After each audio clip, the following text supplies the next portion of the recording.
There's a lot of things that I love, and Honda motorcycles are one of them. This bike I bought probably over a year ago and forgot it was on my trailer. Today it was in my way and I had to move it. So I said, well, let me see what the deal is with this thing. Does it even run? I don't know. So this was another Facebook Marketplace deal about a year ago. This is a 74 Honda CB450, which was the last production year of the 450. They ran 65 to 74, at least for the twin cylinder 450. This thing showed up a couple of towns away about a year ago on Facebook Marketplace. I can't recall what the guy was asking. It was probably $800 or something like that. So I got myself in line to go take a look at it, and I went with my bike trailer and went and took a look at it, and it was less than impressive, and the seller was even more or less than impressive. The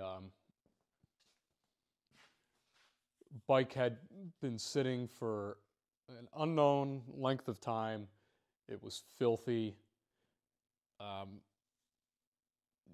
The battery, he had put a battery in it, but the electric start didn't seem to work. It's missing lights. It looks like it's been put on its side a couple of times. He didn't know any of the history of this. He had no paperwork on it. I finally did, I'm trying to remember, I think I did kickstart it, and it ran for a little while, but it was gas pouring out of just everywhere. Brakes were totally locked up, which is pretty typical on anything that sat for a while. So I remember hemming and hawing over it with the guy, and it was a little concerning with the no paperwork issue. Now, anybody that's been around any of this old junk for a while knows there's ways around that, or at least there were. There still kind of are ways around it.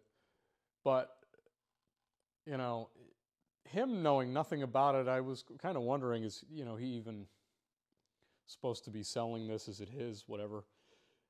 So I made him a pretty low offer on this. I want to say it was like $300 or something.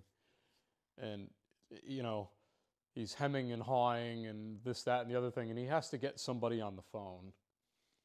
And I don't know who that was, but I could hear their conversation, and he was relaying my concerns to whoever was on the other end of the phone. And they came back and I think took the $300.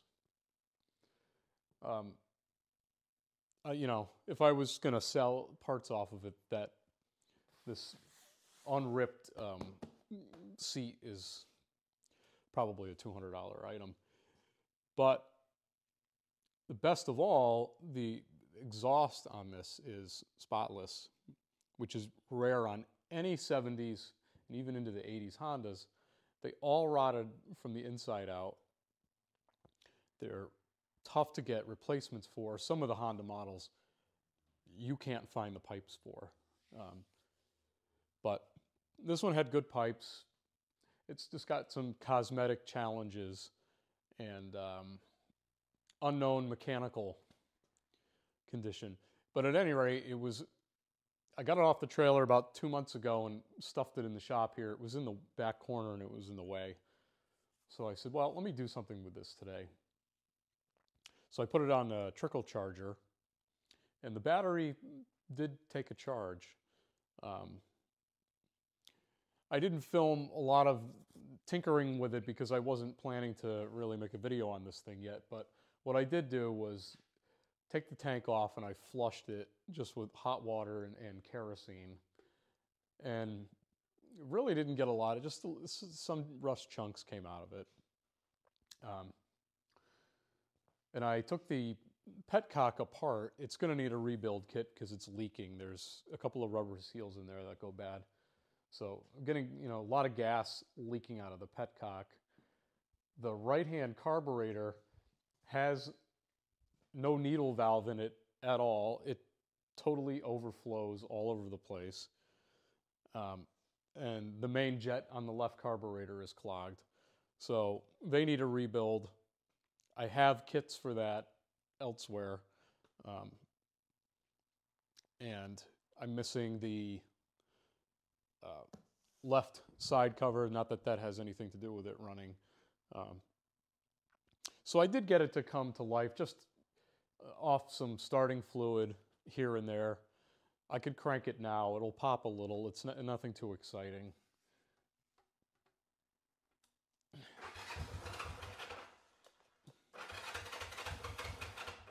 It's just your typical, I'm not getting any gas type thing. So why kill the battery? The carburetors need to be rebuilt. But I'll take you off the tripod and walk around and show you a little bit more of this CB450, which is actually, a fairly rare model. These things were not popular at all for whatever reason. I guess everybody wanted a 750. So let's go take a walk around.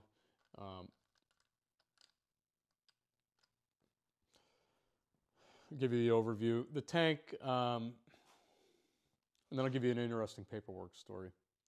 The tank's got some dents, so this thing's been laid down. It's got some scratches, kind of a gouge there, probably from the light and its stalk that is no longer there, and the telltale wiring. But we're missing Honda side covers of really anything that they don't repop can be a complete nightmare to try to find them used. And this one, of course, is missing its left side cover. The side covers on this bike are metal, which is a little different. It's kind of more what Yamaha was doing back in the day. But see, nice clean, that's this old wax. Fantastic pipes, which you just do not see on these things.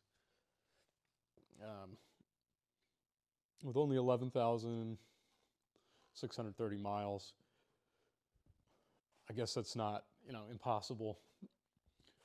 But some pretty heavy pitting, a bunch of heavy dents and dings on the fender, so eBay for that.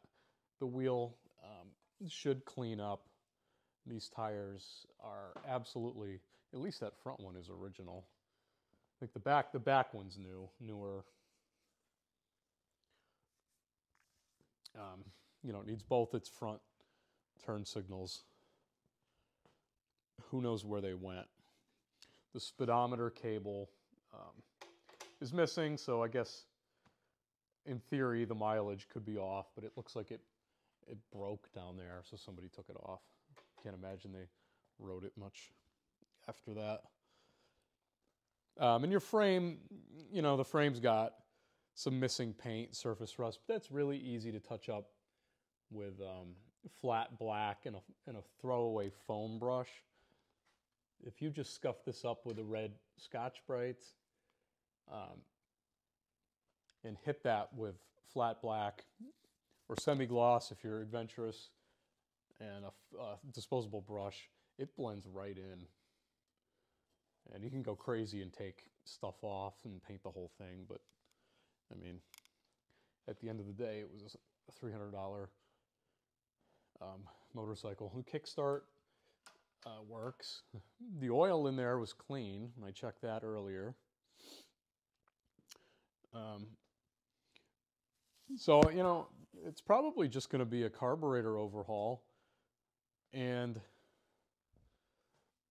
cosmetic brakes. This will need a piston kit and seal kit, and then probably the caliper.